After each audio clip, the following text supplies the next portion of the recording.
Hello বন্ধুরা, good morning. তো একটু দেরি হয়ে গেছে সকালে ঘুম থেকে উঠতে। তো সবাই বলছে আজকে হ্যাপি সানডে। তো যাদের অফিস আছে তাদের তো ছুটি, আমাদের তো আর অফিস নেই।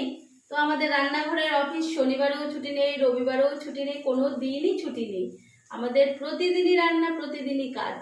তাই হ্যাপি সানডে না আনহ্যাপি সেটা আমি ঠিক বলতে পারবো না। কারণ রবিবারে মনে হয় আরো বেশি কাজ থাকে, সমস্ত কাজের চাপ রবিবারে বেশি। হাউস ওয়াইফদের কথা বলছি, আর যারা চাকরি করো তাদের ব্যাপার আলাদা। তো আমার সঙ্গে কারা কারা একমত জানাবে যে রবিবারে কাজ বেশি না কম। তো যাই হোক, আমার একটু দেরি হয়ে গেছে ঘুম থেকে উঠতে, ব্রেকফাস্ট তৈরি করছি। তো দেখো, চাউমিন আছে অল্প, পাস্তা আছে অল্প, তাই দুটোকে একসাথে মিশিয়ে করে নিচ্ছি। তো কে কে খেতে ভালোবাসো বন্ধুরা জানাবে।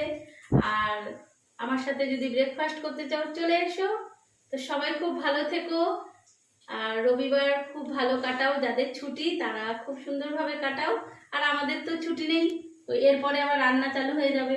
রান্নারও এত বড় লিস্ট আছে, তো জানি না কখন কি করব। তো যাই হোক, সবাই খুব ভালো থেকো, সুস্থ থেকো। সব বন্ধুদেরকে আমার অনেক অনেক অনেক ভালোবাসা। টাটা বন্ধুরা।